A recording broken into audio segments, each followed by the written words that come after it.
আজ 25শে রজব জীবনে একটি বাড়ি সেই বক্তাদের করতে পেরেছি।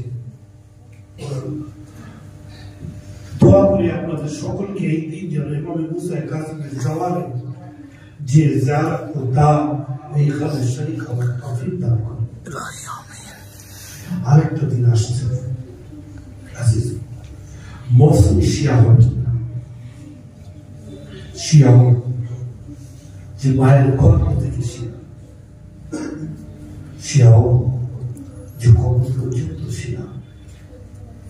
কেননা আমরা কোনো মাইয়িতকে বিনা হুসাইনের জিকির ছাড়া দাফন করি, বিনা হুসাইনের মুসিবত না শুনিয়ে তাকে দাফন করি।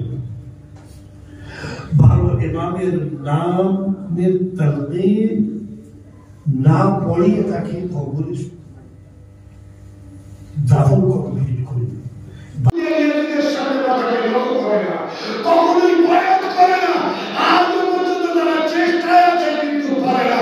সেই জন্য আজ সমস্ত বিশ্ব মিলে এক হায়দারের কাল্লা ও হুসাইনের মান্যকারীদের কাছে বাধা লক্ষ্য করে যাচ্ছে, কিন্তু তাদের বাধা লক্ষ্য করতে পারছে না।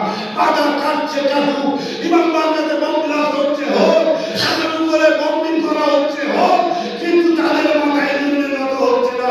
তারা জানে যে আমরা যে দল থেকে এই শিক্ষাটি নিয়েছি, তিনি 1400 বছর আগে আল্লাহর ভিতরে আমাদের এই রূহকে দেখার পরে চ্যালেঞ্জ দিয়েছিলেন যে আমার মতো হবে, এদের মতো ব্যক্তির হাতে কখনো বায়াত করবে না।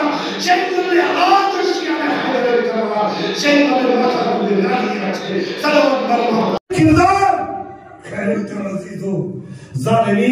সকল সময় চেষ্টা করেছে ওনাদেরকে বিভিন্ন তরিকায় জুলম অত্যাচারের মাঝে শেষ করতে চেয়েছে, কিন্তু সেদিনও যদি প্রতিবাদ হতো, সেদিনও যদি উম্মতে মুসলিম আওলাদে রাসূলের জন্য এগিয়ে যেত, তাহলে এই জুলম বারবিয়ত এইভাবে হতো না।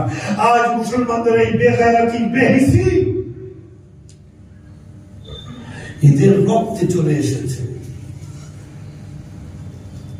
এদের রক্তের ভিতরে যত সময় না পর্যন্ত আহলে বাইতের দল থেকে মুনসালিক হবে, তত সময় পর্যন্ত এদের ভিতরে কোনোদিন পরিবর্তন আসবে না। সালাত